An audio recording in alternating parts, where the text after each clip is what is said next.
Baik, hari ini kita akan membaca kitab 2 Timotius pasal 3 ayat 14 sampai ayat yang ke-17. Demikian firman Tuhan. Tetapi hendaklah engkau tetap berpegang pada kebenaran yang telah engkau terima dan engkau yakini, dengan selalu mengingat orang yang telah mengajarkannya kepadamu. Ingatlah juga bahwa dari kecil engkau sudah mengenal kitab suci yang dapat memberi hikmat kepadamu dan menuntun engkau kepada keselamatan oleh iman kepada Kristus Yesus. Ayat yang ke-16. Segala tulisan yang diilhamkan Allah memang bermanfaat untuk mengajar, untuk menyatakan kesalahan, untuk memperbaiki kelakuan, dan untuk mendidik orang dalam kebenaran. Ayat yang ke-17, ayat terakhir. Dengan demikian, tiap-tiap manusia kepunyaan Allah diperlengkapi untuk setiap perbuatan baik. Ya, baik, mari kita berdoa. Bapa di sorga, firman-Mu telah kami baca dari 14 sampai 17 dari 2 Timotius 3 ini. Berikan kami hikmat dapat memahami kebenaran firman-Mu yang ajaib ini, firman-Mu kebenaran ini. Terima kasih Bapa, Roh Kudus tolong hamba-Mu, firman Tuhan ini terus menguatkan iman kami. Dalam nama Tuhan Yesus kami berdoa. Amin. Nah, Bapak Ibu sekalian yang saya kasihi, kitab yang kita baca hari ini adalah kitab Timotius. Timotius itu sendiri adalah seorang yang masih muda saat itu, saat dipilih Tuhan. Dia penginjil muda. Timotius juga rekan pelayanan Rasul Paulus, atau boleh dikatakan anak asuhnya Rasul Paulus. Ibu daripada Timotius ini seorang Yahudi, sedangkan ayahnya adalah seorang Yunani. Ya, saat Timotius ini pelayanan, saat itu juga banyak ajaran-ajaran sesat dari tahun 97 ke bawah sampai tahun 60 sampai 97. Bahkan sebelumnya banyak ajaran-ajaran sesat. Menurut tradisi, Timotius ini meninggal karena dipukul oleh massa. Karena Timotius ini menurut tradisi dikabarkan memprotes penyembahan berhala kepada Dewi Artemis atau Dewi Diana. Dan itu terjadi kira-kira tahun 97 Masehi. Menurut tradisi, Timotius ini meninggal di usia 80 tahun. Nah, Timotius ini tergolong mati syahid karena pukulan dari massa yang begitu banyak. Nah, Bapak Ibu sekalian, dari 2 Timotius pasal 3 ayat 14 dan 17 ini, kita atau saya akan memberi tema ayat ini, bacaan ini, iman dan kitab suci. Neneknya Timotius tadi adalah Lois.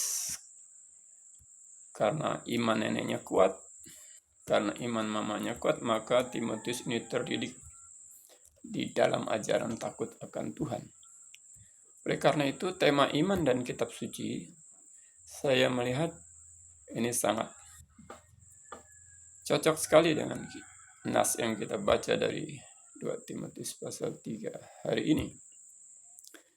Nah, karena tema iman dan kitab suci, oleh karena itu supaya iman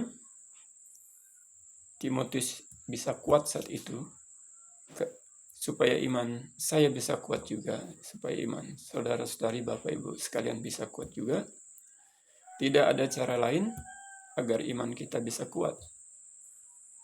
Satu-satunya iman kita bisa kuat kalau kita bisa membaca kitab suci. Mengapa kitab suci? Kita melihat ayat yang ke-14 dari nas ini.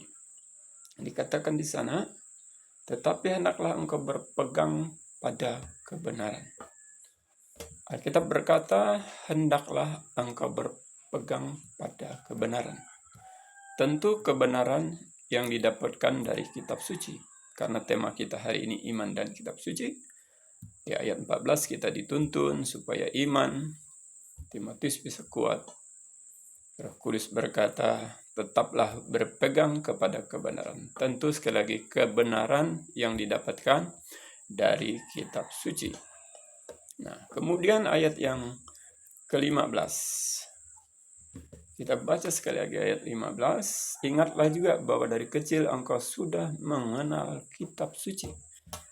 Nah, supaya iman kita bisa kuat, supaya iman kita bisa kokoh, tentu sekali lagi tidak ada cara lain kecuali kita tetap membaca kitab suci. Di ayat 15, Roh Allah menginspirasikan kalimat ini, ingatlah bahwa dari sejak kecil engkau sudah mengenal kitab suci. Kata ingatlah ini adalah bentuk kata perintah dari kata kerja atau instruksi. Nah, Bapak Ibu sekalian yang Tuhan kasihi, Paulus ingin Timotius, dan surat ini ditulis oleh Paulus kepada Timotius. Paulus sangat memahami bahwa ketika Timotius ingat kitab suci, maka kitab suci yang memang adalah kebenaran akan memberikan hikmat. Kitab suci juga akan menuntun, memberikan keselamatan, tentu oleh iman kepada Yesus Kristus. Tidak mungkin tidak ada dasar iman, selalu ada dasar iman. Ayat 16. Saya bacakan sekali lagi bagi Bapak Ibu, segala tulisan yang diilhamkan Allah. Sekali lagi, Paulus ingin Timotius memahami bahwa iman dan kitab suci. Alkitab berkata ayat 16, kitab suci adalah tulisan yang diilhamkan Allah. Paulus sangat memahami bahwa kitab suci bermanfaat untuk mengajar, kitab suci bermanfaat untuk menyatakan kesalahan, kitab suci bermanfaat untuk memperbaiki kelakuan, bahkan mendidik orang dalam kebenaran. Wah, hebat sekali ya.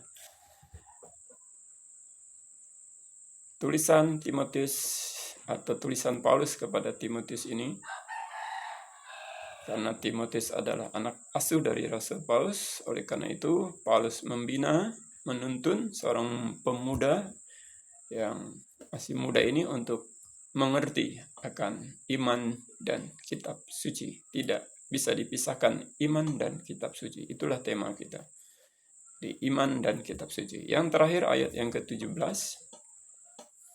Dengan demikian tiap-tiap manusia kepunyaan Allah akan diperlengkapi dengan perbuatan baik. Jadi iman dan kitab suci, tiap-tiap manusia kepunyaan Allah, ayat 17 berkata diperlengkapi perbuatan baik. Jadi iman dan kitab suci dan perbuatan tidak bisa dipisahkan. Kalau dalam kitab Yakobus berkata, iman tanpa perbuatan adalah mati. Pesan Paulus kepada Timotius, kamu sudah memiliki iman, kamu sudah punya kitab suci, yang adalah kebenaran Allah itu sendiri yang diwahyukan, diinspirasikan oleh Allah, oleh Roh Kudus. Karena itu, Paulus ingin Timotius berakar dalam imannya, bertumbuh dalam pembacaan kitab suci, karena iman dan kitab suci ditutup dengan ayat yang ke-17, tiap manusia kepunyaan Allah diperlengkapi dengan perbuatan baik. Oh, luar biasa. Demikian renungan singkat hari ini. Kiranya iman dan kitab suci semakin membuat kita memahami bahwa iman dan kitab suci tidak bisa dipisahkan. Ayat 17 dikunci dengan perbuatan baik. Mari kita berdoa. Bapa di surga, terpujilah Engkau Tuhan yang hidup. Firman-Mu telah memotivasi kami, firman mengajar kami bahwa iman dan kitab suci tidak dapat dipisahkan. Terpujilah Engkau Allah, dalam nama Tuhan Yesus kami berdoa. Amin.